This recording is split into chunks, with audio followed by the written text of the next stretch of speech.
ہم کریں گے ہر مظلوم کی حمایت۔ السلام علیکم، میں ہوں حورین فاطمہ اور آپ دیکھ رہے ہیں حمایتی نیوز HD چینل۔ نظر ڈالتے ہیں آج کی اہم خبروں پر۔ ہسوا ویلفیئر کے مرکزی سیکریٹریٹ کراچی میں چیئرمین حاجی غلام علی سیٹھار کو مبارکباد اجرت پیش کی گئی۔ کراچی رپورٹ عابد خان آفریدی ہسوا ویلفیئر کے مرکزی سیکریٹریٹ کراچی میں ایک پروقار ملاقات کے دوران چیئرمین ہسوا ویلفیئر حاجی غلام علی سیٹھار کو PS 86 کے جنرل سیکرٹری رسول خان سواتی کی جانب سے مبارکباد پیش کی گئی۔ اس موقع پہ سندھ کی ثقافت کی علامت خوبصورت اجرک بھی پہنائی گئی۔ تقریب میں ہسوا ویلفیئر کے جنرل سیکرٹری، چیئرمین سیاسی امور، مرکزی جمعیت اہل حدیث سندھ جناب حافظ عبدالوہاب سیٹھار صاحب بھی موجود تھے، جنہوں نے ملاقات کو خوش آئند قرار دیتے ہوئے فلاحی سرگرمیوں کو فروغ پہ زور دیا۔ ملاقات کے دوران شرکا نے حاجی غلام علی سیٹھار کی عاجزانہ طبیعت، خوش اخلاقی اور خدمت انسانیت کے جذبے کو سراہا۔ شرکا کا کہنا تھا کہ معاشرے میں ایسے افراد کا قابل قدر اثاثہ ہوتے ہیں جو خاموشی سے دکھی انسانیت کی خدمت میں مصروف رہتے ہیں۔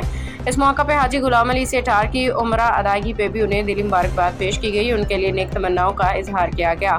شرکا نے دعا کی کہ اللہ تعالیٰ حاجی غلام علی سیٹھار کو عمرے کو شرف قبولیت عطا فرمائے، ان کی فلاحی خدمات کو اپنی بارگاہ میں قبول کرے اور انہیں مزید خدمت خلق کی توفیق عطا فرمائے، آمین۔ رپورٹ عابد خان آفریدی باخبر رہیے ہر جگہ ہر وقت، جانیے ملکی و غیر ملکی حالات و واقعات یقین کے ساتھ۔